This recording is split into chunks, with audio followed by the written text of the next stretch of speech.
Welcome to this video on industrial phantom load loss in India. We will uncover the phantom zones draining billions from the national economy and straining the power grid annually.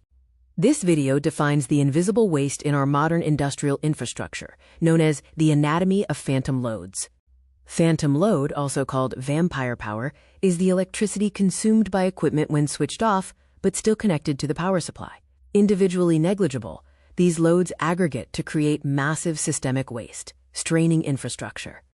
Industrial examples of phantom loads include standby computers in office and admin areas, machines in standby mode in manufacturing, and refrigeration units cycling unnecessarily in warehousing.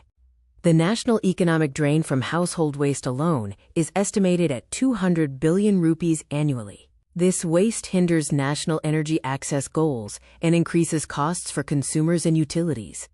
India's transmission and distribution loss is a major challenge, significantly higher than the global norm.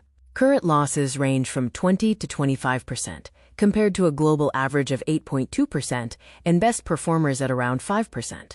Phantom loads are often missed due to psychological barriers, such as cognition and perception, and structural barriers related to infrastructure and systems. The perceived normalcy of phantom loads means they are silent and do not trigger alarms. High utility bills are often accepted as a, quote, cost of business, missing aggregated inefficiencies that are hard to detect without active monitoring. Tackling phantom zones with better controls and optimization has a potential impact of saving the Indian economy 53 lakh crores annually. Solutions and mitigation strategies include using smart controls to cut peripheral power, detailed energy audits to find hidden drains, and optimization through upgrading conveyors and using off-peak charging for fleets. The path to efficiency involves moving from a baseline through an audit phase to implementation. Optimization is a structural shift that continuously reduces the floor of energy consumption over time.